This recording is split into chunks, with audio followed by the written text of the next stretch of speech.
Hello and welcome. My name is Martin, and today what we're going to be doing is creating the ice flamethrower or the ice thrower. So there's going to be a couple of files that you're going to need to be able to complete this project to make it look the way the way mine looks. So I have on the website, if you'll go to the website, you'll see a files folder. And in it, you'll see an ice material, and you'll see 8 files that I have loaded up there. Not all of them say ice, but understand that they are going to be used, all of them. So let's go ahead and get started. All right. So inside the project, and we're just going to continue from the project. I'm not going to start a new project just to create the ice thrower. So what we're going to do is right-click on the flamethrower, and let's duplicate it, and let's go ahead and call this ice thrower.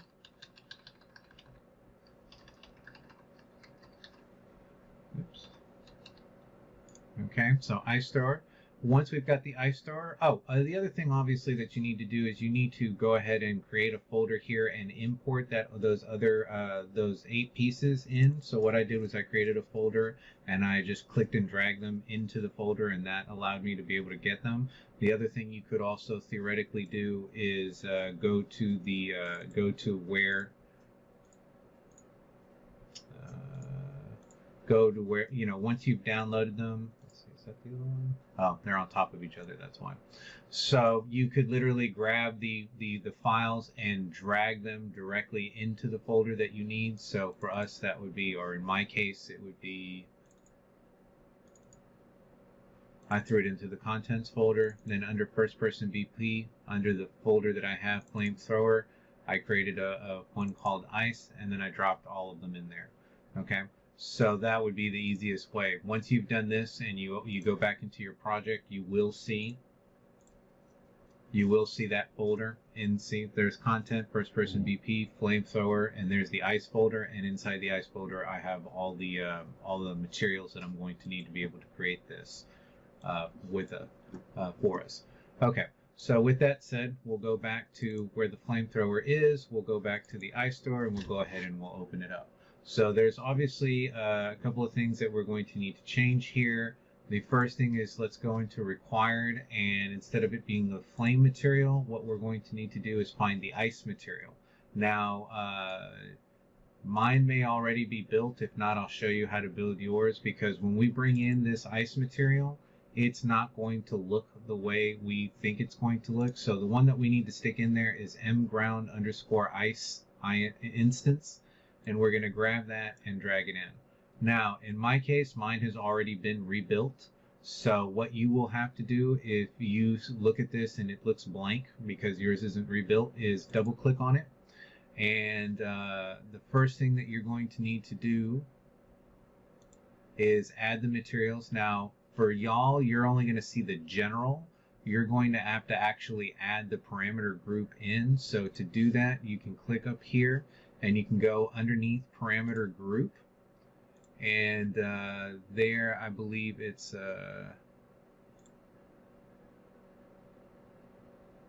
adding an array, and inside that array, actually you have to add 2.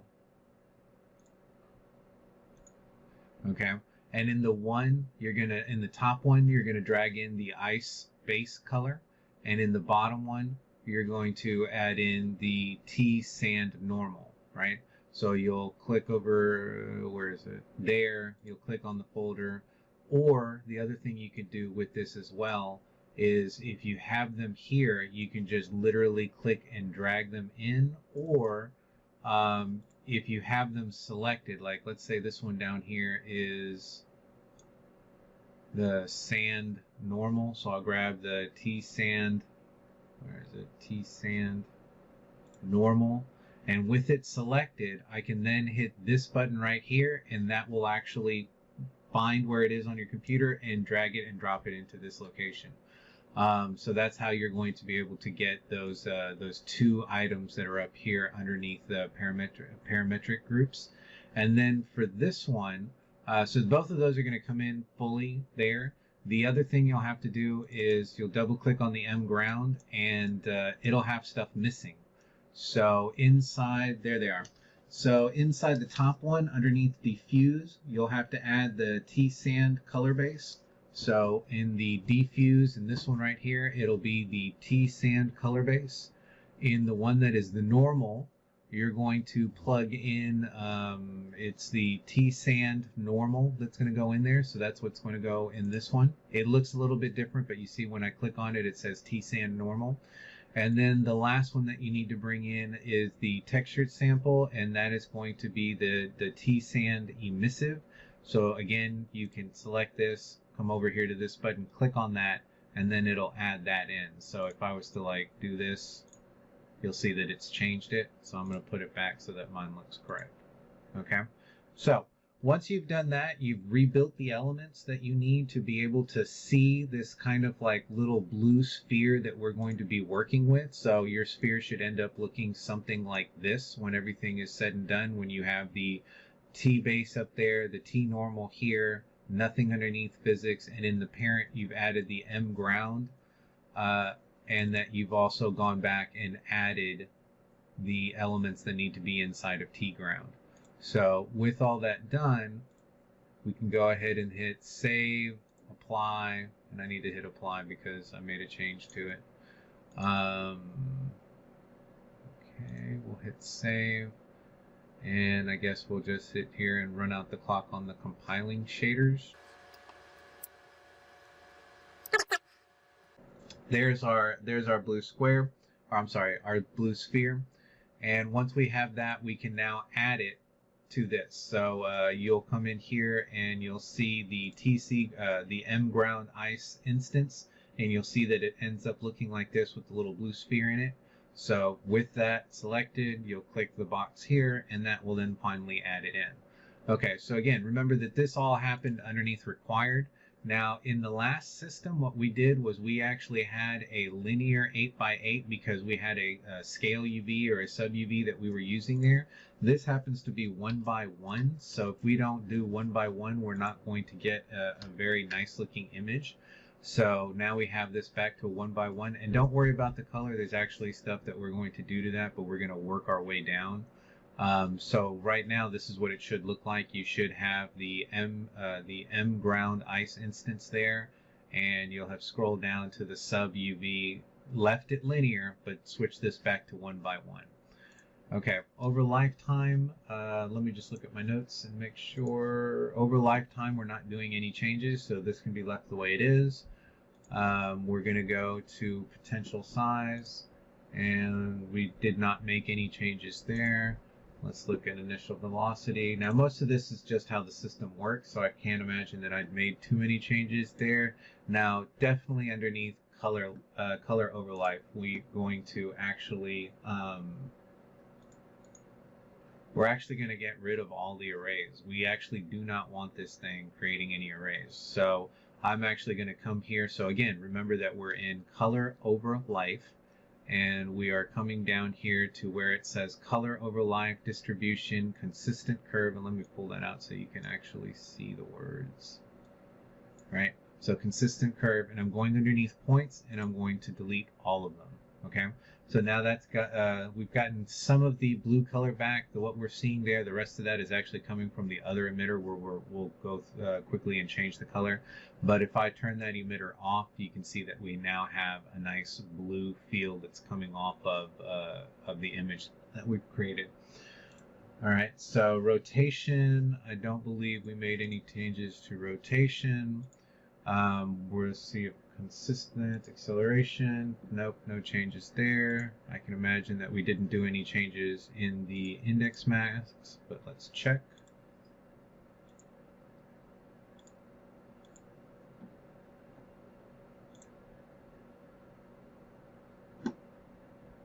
And the only thing I had changed here.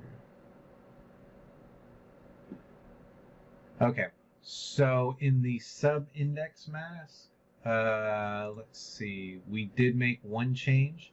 We're going to come here to the output number 2 or point number 2 on the array, and we're going to change the output value to 64. Okay, and that's going to create a couple more of these, because before what we were using was that 8x8 to kind of create this variance, this changing in there. But now we need to create a lot more, and you'll see that we get a little bit more of this sputtering effect when we have the out val on 64. All right, so let's see life by size or size by life. And here I don't believe we made any changes either. Nope, we leave this the same. And the big thing is going to be here on the collision.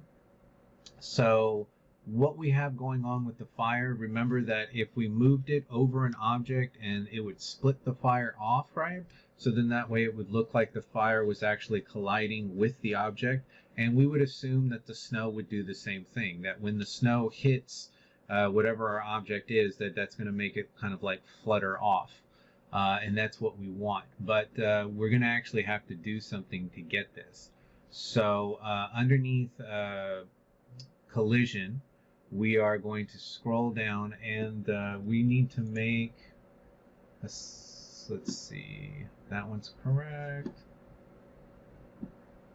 So both of these need to be distribution float consistent. This one we're going to change to a 0.5. Okay, and okay, we're going to leave it on bounce because that's going to create the split. It's going to hit the object, anything that's solid, and bounce off of it. And then from there, underneath collision mode, we need to change seam depth to distance field. All right, now for some of you, this has now gone like it's got a big red X on it. And the reason why that's got a big red X is because we actually need to go into our settings, and we need to go underneath project settings. So if you were seeing this, if you'd switch back to the full screen, you would see this underneath settings, project settings, and you're going to have to scroll down to rendering. And underneath rendering, there's going to be underneath the title called lighting. You need to generate mesh distance fields. This needs to be checked. Okay. Once that's checked, you can close this box. We can go back to our flamethrower. And what you should see now is you will still see this as an X, but you will now see a box down here that says that you need to restart your editor, which basically means that if you click that button, it's going to close the program and it's going to reopen it. So prior to doing that, save everything, right? Come up here and save. Go to all your normal save places. So save here, save there, and save down here at the bottom, so that when it closes and it reopens, you then will see it will recognize that as a collision box, and then you'll see it the way mine does, where it doesn't have the X on it anymore, right?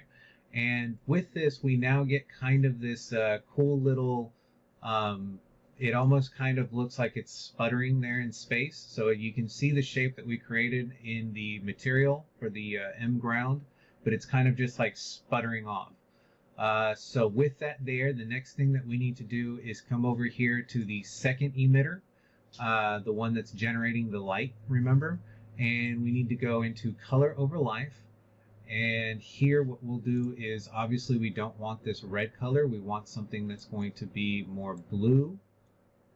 So let's go into a more blue color, and let me see the actual blue color that I used.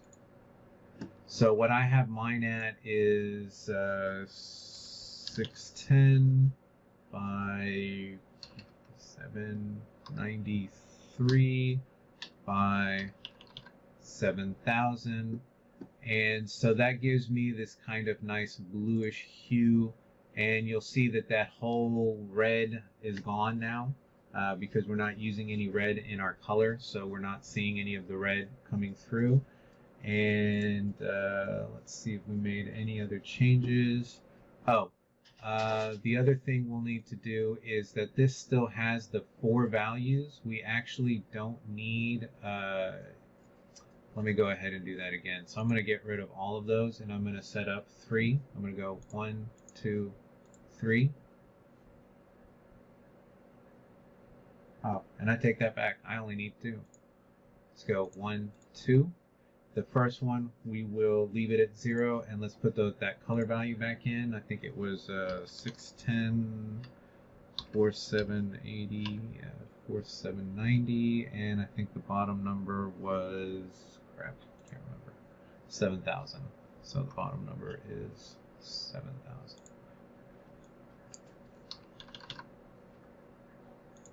Okay, so we get that blue color back.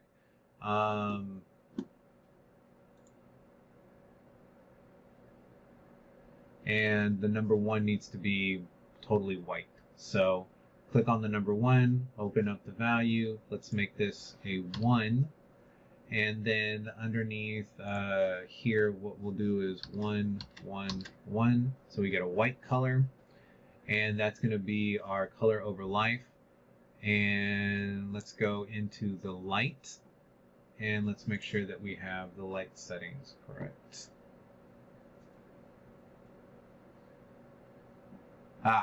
The one thing that we did with light on this one, nope, we left it at 8, we left it at 15, 16, so that should be it.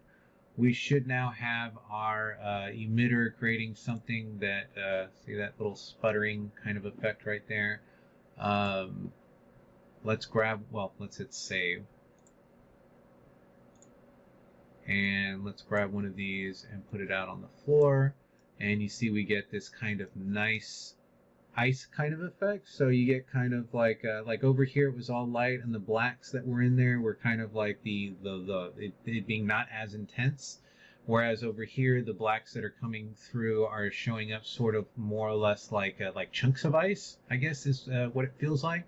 And the other thing is, since we now have those collision settings, if we walk over to it, notice that if we hit the fire, we get that kind of it going off, and if we do the same thing with the ice, we now kind of get this neat little snowball effect when it runs into things, and you can see it kind of doing it a little bit here